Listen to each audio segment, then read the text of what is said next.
Good evening, Mr. Subimal Bhattacharjee, and welcome to this very fresh episode of Truth or Not, presented by the Truth India.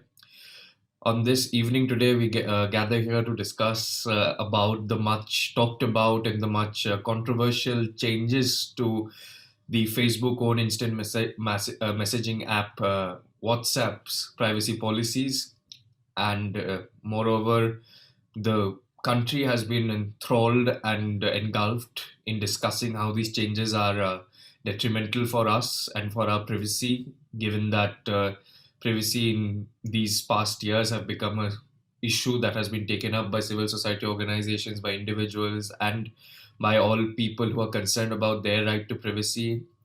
And social media platforms like Twitter and Facebook and all other such platforms have been filled with tweets or trends to boycott WhatsApp, and even people like Elon Musk have supported a shift to alternative messaging apps such as Signal, the famous two-word tweet that Elon Musk had tweeted. So, following that, given that your expertise in the field and also your experience with such policies which target our privacy through technology or through such changes in the dimension of technological aspects, I would start today's discussion with the very question that if you would have to explain these changes, this set of changes that will occur now in the month of May 2020, that WhatsApp has deferred its implementation. What are these changes, if talked about in layman terms? In simple language, what would be these changes to WhatsApp's privacy policy, and how are they different from what we have been using till now? Thank you, Biprojit. I think this is a very pertinent issue that you have taken up. And a lot of people have also started taking interest in the issue because it directly concerns them. As WhatsApp has a large number of users in India, roughly about 40 crores, out of the 200 crore users they have globally. So basically, by far, this is the largest country in the world because in China, WhatsApp is not available, and it concerns Indian citizens greatly because suddenly, if you suddenly change the terms of service and privacy policy, that has an impact upon your data. So that is an impact on your personal data. So over the years, that awareness has been building up Yeah. about the possibilities of how your data can be misused, has been misused, and so whenever even something like this should have been a routine activity where there is a change of service and or rather change of terms and say a kind of a change of privacy policy in this scenario where they make you to accept such changes. Everyone, civil society to governments to individuals have started expressing concerns. So it brings it as far much more essential to understand where these problems are.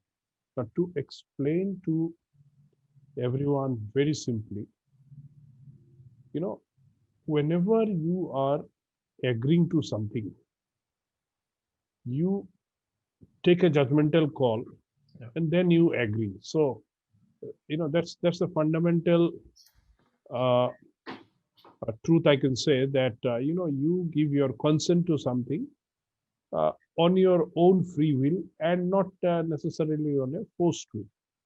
So, what has actually changed from the previous terms of service and privacy policy rules change for WhatsApp to today is that this consent is becoming forced, Yeah.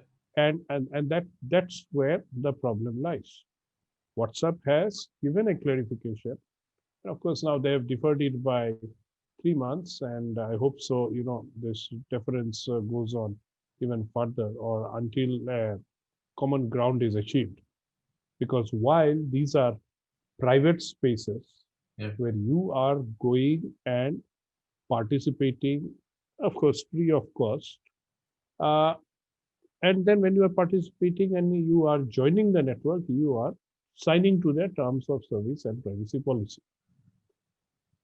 It's out of your volition, but here in this case, now when you are already user for so many years or maybe months or days, you are suddenly needing to accept the new terms of service and privacy, where there are some concerns. And where are the concerns?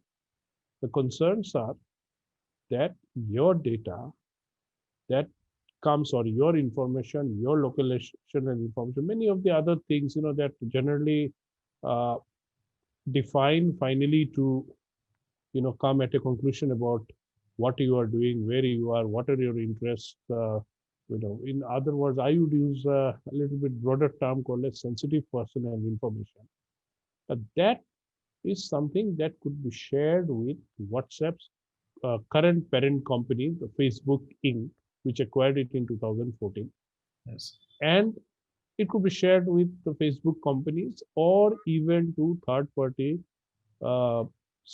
partners of Facebook with whom there is certain arrangement, or you might have used Yeah. while you are using your WhatsApp chat and all other sharing that you do. So the larger question that arises is that have this private sphere, which has got 40 crores users from this country, which has 200 crores users from across the world, Yeah. has it hasn't it acquired a kind of a scenario of a public sphere where today you do your telephony, you share video, audio, text, everything seamlessly in a matter of seconds to anybody across the world. You do it in a safe, end-to-end encrypted form, which means that from your point to the recipient, neither WhatsApp nor anybody can see through what content is going. So that is the primary thing on which WhatsApp has become so popular. Yeah. And that protection is something that has brought you into the WhatsApp network.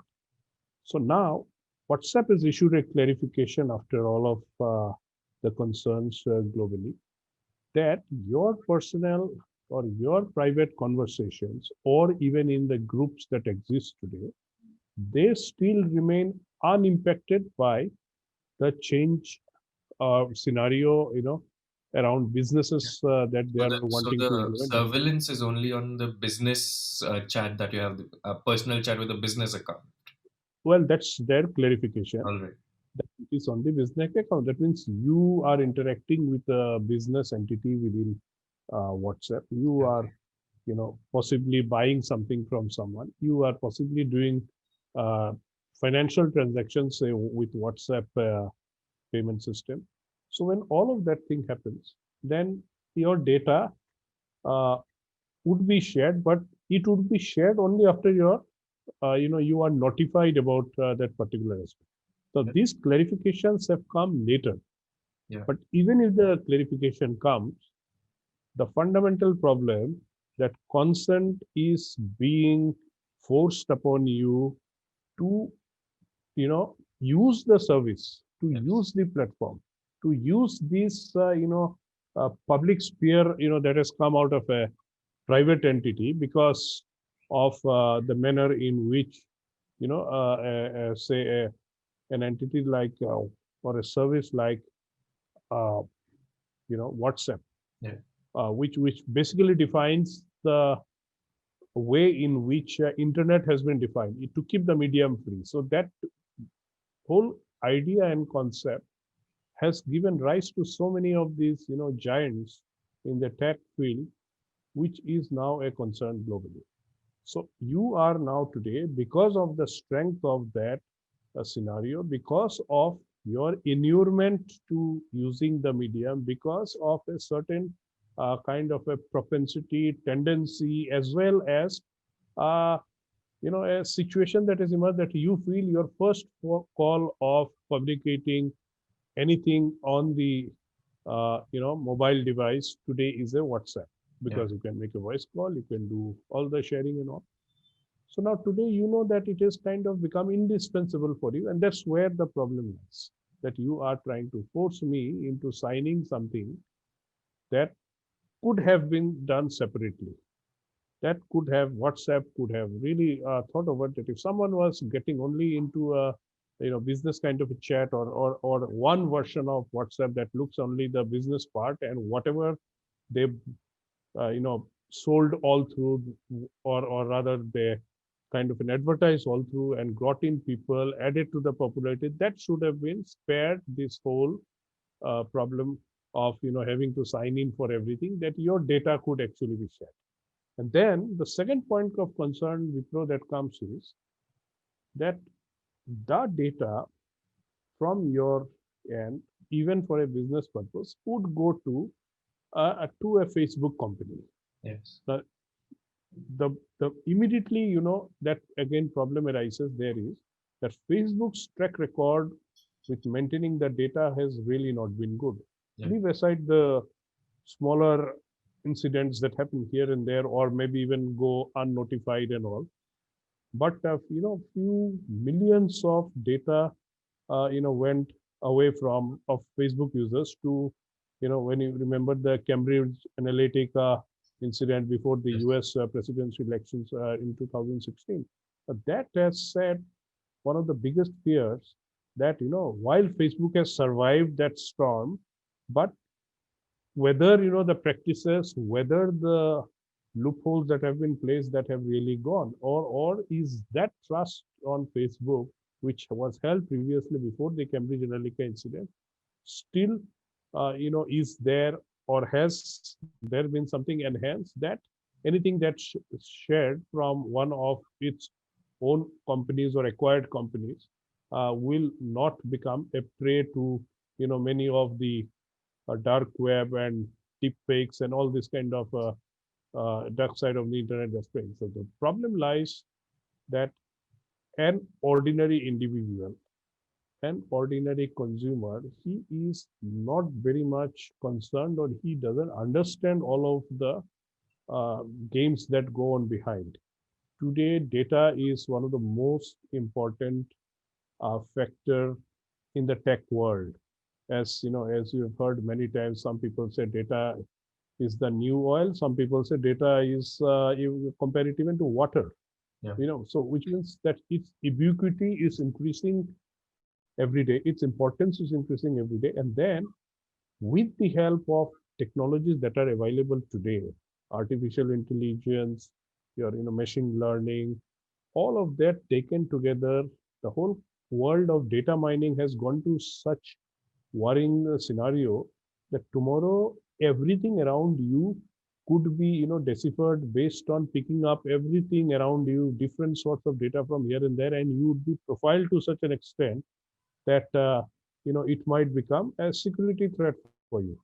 So somewhere this has to stop. Somewhere ethics has to come in, but even before the ethics, somewhere the march of technology has to be understood and regulated. Otherwise, this kind of private entities becoming popular and almost to a public sphere kind of a phenomena would try to exploit. And that exploitation might lead you to a point that one day you find yourself compromised. So I think it is very much essential. I have argued that the way how previously Mr. Ravi Shankar Prasad, the IT minister, had taken up with WhatsApp, during the Pegasus spying scandal. Similarly, government has to summon them and ask them, what is the big deal in trying to get every user to sign these terms of services, and can't they have a layered kind of a scenario where you sign to what you are using, you don't sign to what you are not using, and and tomorrow that whole enablement because of your signing also allows a certain extra degree of risk to peep in, so that if a major cyber attack happens, your data also goes away. Yes. So many, in this year itself, in the previous years, there are so many classic examples of, reputed entities. having huge amount of data of consumers, losing them to hackers or or to the dark side of the internet and all. Much So like the recent phishing attack with Nidhi Razdan. absolutely, Yeah. absolutely. You look at even the Hearts is a very, uh, I would say, an individual case where she should have been far much more careful. I'm surprised how she became gullible to that. But look at the attacks that were discovered towards the end of December in US, where so many of their government institutions have been penetrated into, and by far the US is the far much more secured nation in terms of online networks and everything. So Yeah. there is glaring degree of discomfort everywhere around this, and unless and until uh, regulatory intervention, governmental intervention happens, this kind of pushing, tendencies, particularly, towards a forced consent kind of a I'll scenario I'll will add to continue. that. It will increase. I'll add to the government regulation part so that you can continue from there. The all of us know that there has been a data protection bill which has been lying dormant in the parliament. We are still waiting for it to be introduced and passed by the both the houses and for it to come into implementation after it goes through maybe the standing committee. But if such an implementation of a certain data protection bill takes place, will that do any good to the current scenario? Will it bring the regulations that you're talking about, or will it just be another bill that would not be in effect, consequential to such changes by these private entities? Excellent, excellent question, Vipro. See, the Personal Data Protection Bill was introduced in Parliament, and now it is not dormant as you use the term. It is with a select committee of Parliament, Yeah, but which then has again gone through. that has been with the select committee for as long as someone can call it dormant. Yeah, so the select committee has been, interacting with a lot of the uh, entities that it need to interact with, the government bodies, regulatory bodies, private entities, academics, lawyers, every shade of the entity that is uh, required in such a kind of scenario. Yes, possibly they should have already notified it far much before. They should have already gone back to Parliament. But I have a hope that it comes through in the next session. Now, what would entail when the bill was introduced? And mind you, that bill that was introduced in Parliament, it was based on the work of an expert committee Yeah. led by a former Supreme Court Judge, Justice B.N. Sri Krishna. So the Sri Krishna committee had recommended a lot of points, which I would say were quite tough and almost closer to the European, GDPR, Yeah. which is by far the strictest in the world. Whatever bill came in the government, that itself was also good in intent and good in legislation or legislative language. Uh, Although there were some dilution from what Justice Sri Krishna has said. What's important to note is that if the Personal Data Protection Bill that was introduced in Parliament was passed by Parliament, then this particular case of pushing somebody's data out because you had a very general forced consent, that won't be possible for each and every data to go to any third party. And even the kind of a data was also defined. What would be a sensitive personal data? What would be a critical data? How the data fiduciaries who would be appointed will look into it. How there would be a data protection authority in place.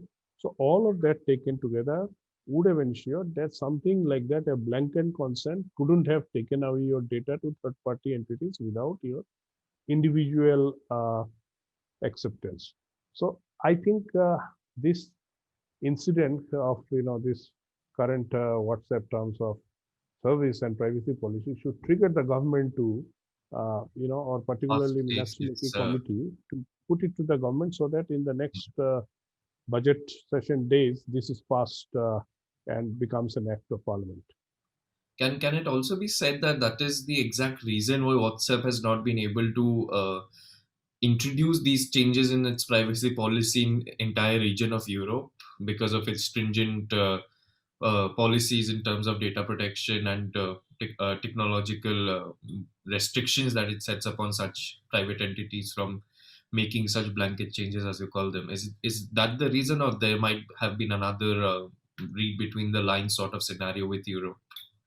No, no, this is one of the very important reasons because of which they are not able to do. See, Facebook was already fined once $100 million by the European Union, and none of the US tech companies have gone away. Microsoft, Google, or were given huge penalties for founding to be lax on privacy of consumer data. So when they came out with these changes also, or even in the earlier case also, when they had changed in the previous version, the terms of services, the the terms of services notified for Europe are different compared to the terms of service notified for globally, which is done from US. So effectively, the Europeans see everyone sort of thought that the European Commission, when it had deliberated and brought in the GDPR, was doing or was kind of bringing in something very tough that possibly doesn't or isn't in the spirit of the way internet was supposed to be free and available and everything. Yes. But then if you see the position that they've always taken for more than a decade now has been very, very strict on privacy matters. Such strictness haven't still also been witnessed in the US. Although right now in US there is a lot of concerns as the FTC has already approached the court, to be able to see under antitrust laws some of these large tech company are kind of a regulated. I use the term GAFA, the big powerful guys, Google, Apple, Facebook, and Amazon. And then even if you add Microsoft, GAFAM, it becomes. So these are very powerful guys, these tech companies. So almost everyone is facing some level of complaint. Yeah. And as particularly as Facebook is concerned, the ideas that are emanating from even the US lawmakers are that WhatsApp, Instagram, and all these Facebook companies, they should actually be separated and broken up from a one large Facebook kind of a story.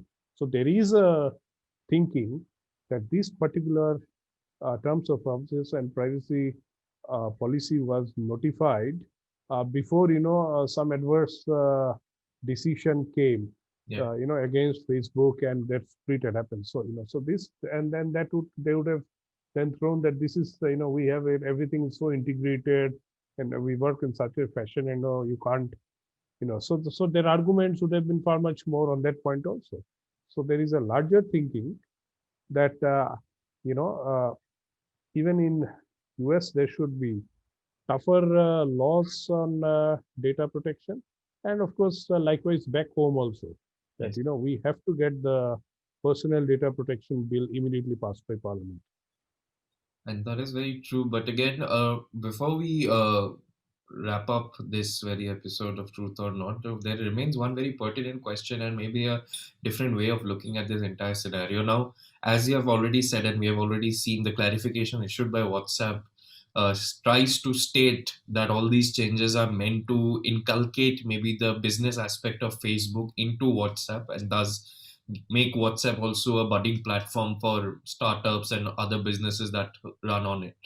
So, in that way, can it be aligned, or can it be said that these changes at some point of time will actually help these budding startups or the startup culture in the country, as we have already witnessed Mr. Modi's speech today saying talking about the breathing space that needs to be given to startups, as they are the wheels, or they will be the wheels of business development or a business activity development and economic recovery.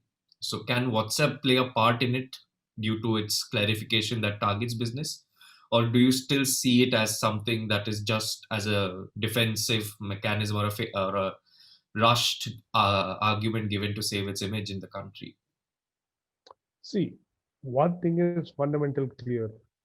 I repeat it that data is the most important aspect of the tech Yeah. world today. So the fundamental point anywhere anyone would want to legislate as regulate would be to see how an individual's data is protected.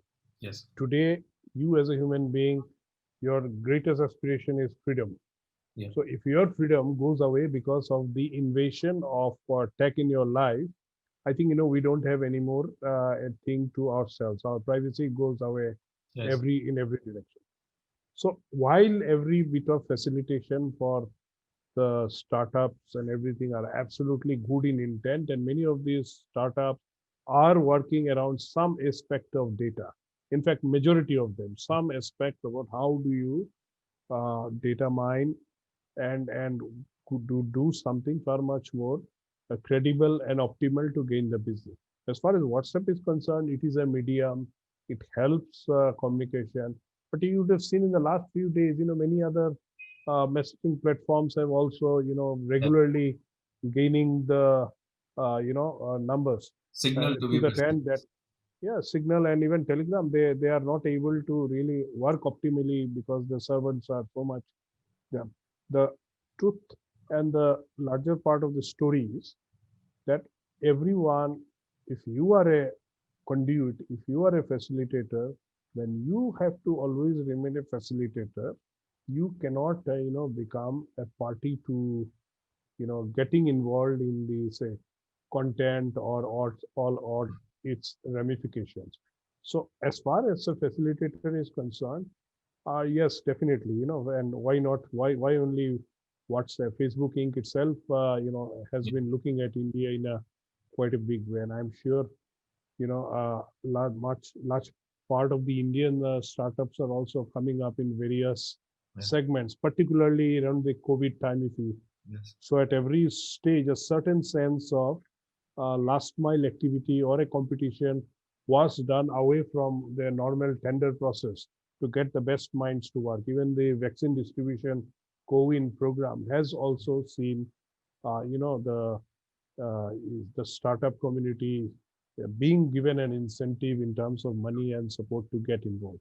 I think we should facilitate that, and over a period of time, we should also be seeing how the domestic tech minds are also able to come out with platforms almost similar Yeah. in terms of performance and agility. True. And although we would want to elongate this discussion furthermore and touch other aspects, I'm afraid that we can't due to our constraints that we have in regards to time. But however, we have learned a lot about the much talked about scenario with WhatsApp, because there has been a lot of confusion, and I guess there will be a lot of confusion regarding what happens and what will happen now that it has deferred it till May, and there might be other changes that, because as individuals one might not go through those large number of pages of policy changes, but of course this dialogue that we have had will help the people who might not have the technological awareness to understand such changes be aware of what they are agreeing to or not agreeing to while using WhatsApp or any other such application that comes their way. And lastly, I just add maybe a short, very short question and request a brief answer to it. All these other people, other very known, well-known business tycoons like Elon Musk, or like the person in US who had launched this entire fiasco about the way US uses data, Edward Snowden, all of their tweets regarding using Signal or shifting to another such platform, especially Signal, both of them mention these two, although in manner which can be called conspicuous. Do you see any ulterior motive behind them suggesting a very specific platform, or is it that they are using it, or they are doing it just in the just for the public, and or as they want to support the protection and privacy of an individual? I wouldn't see any kind of conspiracy. I think Elon Musk specifically has been very upright with many of the things that he does and speaks his mind out. Uh, Snowden, of course, has shown to the world Yeah. what has been happening in the tech world. If he hadn't thrown up things, nobody would have known. Uh, so I wouldn't raise any questions on their intent. I would think that Signal is a very good platform. I've been using it for quite some time, and the man behind Signal is the man who actually did WhatsApp, and Yeah, then of course he sold it there, and he's still doing something to Signal that defines its character very easily. That no data ever can anyway go to anybody. It just remains true. at the point of push to your device, and then it's gone. True.